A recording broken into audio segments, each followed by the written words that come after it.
So here we have a differential equation that has initial conditions, and so this is a first order, first degree that we can apply the separation of variables. So the equation we're looking to solve is this 1 plus x cubed dy minus x squared y dx equal to 0. But again, we're also given some initial conditions that when x is equal to 1, we know that y is equal to 2. So let's see what we do to solve this.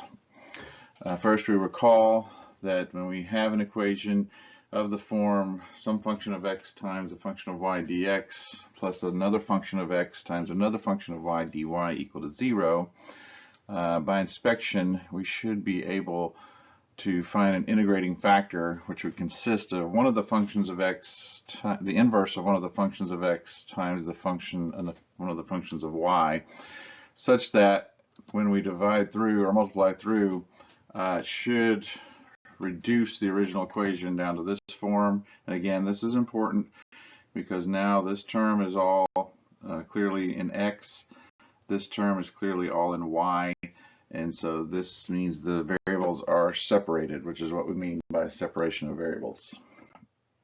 So for this equation, again, by inspection, we can put the f2 of x, we're going to define it as this 1 plus x cubed, so it comes from here, and then our g2 function of y is just y, so that's this y function there.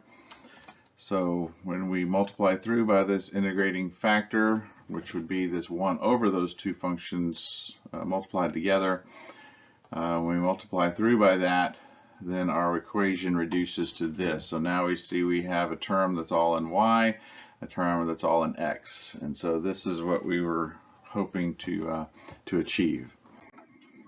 So now that we have this equation, we should be able to integrate directly term by term, and so we just take the integral sign, and again it's defined by this one's in terms of y, this one's in terms of x, and this one is in, we're showing for completeness the integrating of the 0 because we know that that will produce a constant, so it should be a constant that's produced from that. So here we just rearrange things a little bit. We move the term that's based in x to the right side of the equation, just for convenience later.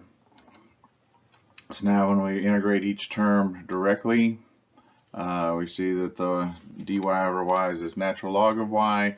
The one in terms of x comes to 1 over 3, natural log of 1x cubed, and then we have our constant here.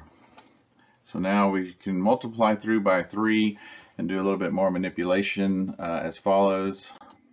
So here if we multiply through by 3, reduces to this, and then we do some rearranging by the laws of natural log, and then we take the exponential of each side.